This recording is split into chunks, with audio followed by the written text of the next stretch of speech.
just weeks away from the caucus showdown in Iowa, and the claws came out tonight at the GOP debate. Manners taking a back seat as candidates slammed Democrats, attacked each other, all while fighting for the heart and soul of the Republican Party. So who scored big? Here's ABC's David Wright. Tonight, Donald Trump was center stage in every way, accusing his nearest rival, Ted Cruz, of being too Canadian. There's a big question mark on your head, and you can't do that to the party. You really can't. Cruz hit back hard. The Constitution hasn't changed. But the poll numbers have. And I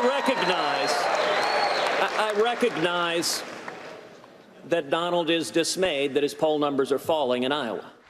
Now that Iowa is less than 3 weeks away, the GOP debate no longer seemed just politely contentious. I have a feeling it's going to like the lead up to a rose ceremony on The Bachelor. Amanda, will you accept this rose? Of course. I'm probably going home. Now it's more like the Hunger Games, kill or be killed.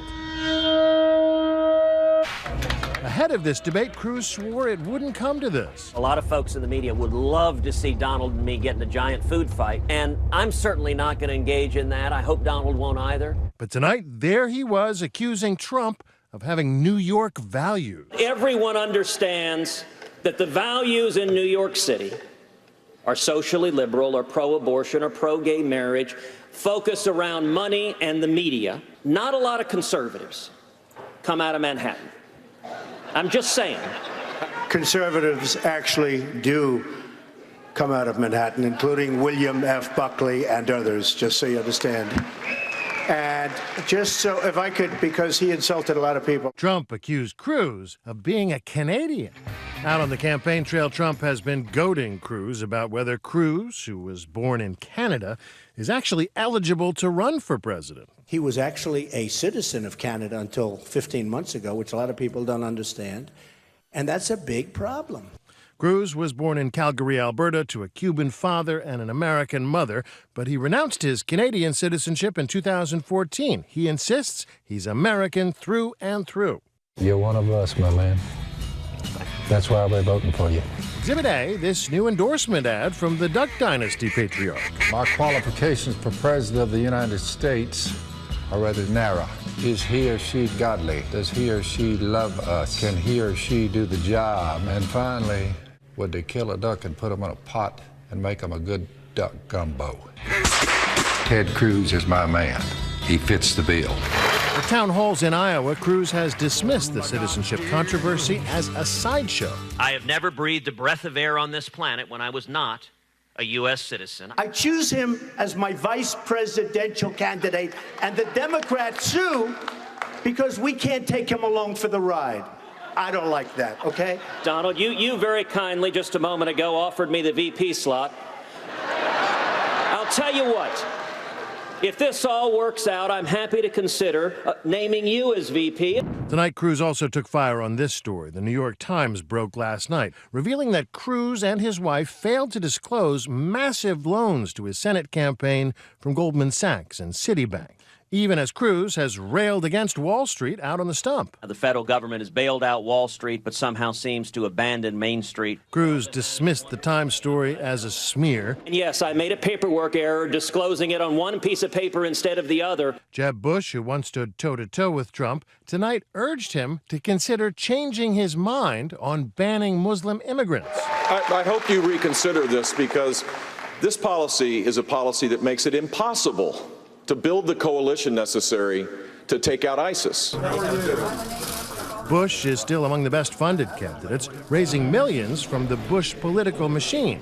But support from Republican insiders hasn't translated to support in the polls. Tonight, Trump seemed to take special pleasure in smacking Bush down. We don't need a weak person being president of the United States, okay? Because that's what we'd get if it were Jeb. I'll tell you what, we don't need that. We don't need that.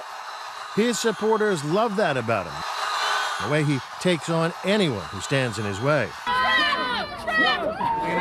Do I agree with what Trump says? I certainly do. Trump's supporters were delighted this week when he attacked the technicians who did the sound system at his rally. By the way, I don't like this mic. Whoever the hell brought this mic system, don't to put it in, I'll tell you. Tonight, that Trump candor again on full display. Your comments about banning Muslims from entering the country created a firestorm. Is there anything you've heard that makes you want to rethink this position? No. No. You might think that the Democrats watching from home are enjoying all this, but they're too busy managing their own food fight. The latest polls have Bernie Sanders pulling even with Hillary Clinton in Iowa, pulling ahead of her in New Hampshire. So the Clintons are now in full attack mode. Not just Hillary and Bill, but Chelsea, too, attacking Sanders on health care. Senator Sanders wants to dismantle Obamacare, dismantle the CHIP program, dismantle Medicare, dismantle private insurance. The Sanders campaign outraged, saying his plan would do nothing of the sort. That is factually incorrect, and I hope the Clinton campaign stops saying that. Bernie Sanders is now running a very strong campaign. It looks as though it's going to be a very competitive race until the bitter end. The Democrats have their next debate Sunday. It'll likely be every bit as contentious as this Republican one was. I appreciate your dumping your Oppo research folder on the debate No, it's your stage, record. But I will say Do you think they like each other? At least half of the things Marco said are flat out false. The question is, did it move the needle for any of the candidates? Donald Trump is very happy with his performance tonight. Ted Cruz may have some questions. And looking forward to New Hampshire, I think Christie and Rubio are very happy with their performances tonight. We'll know soon enough. February 1st. That's when Iowa voters will either prove the pollsters wrong or bear them out. I'm David Wright for Nightline in New York.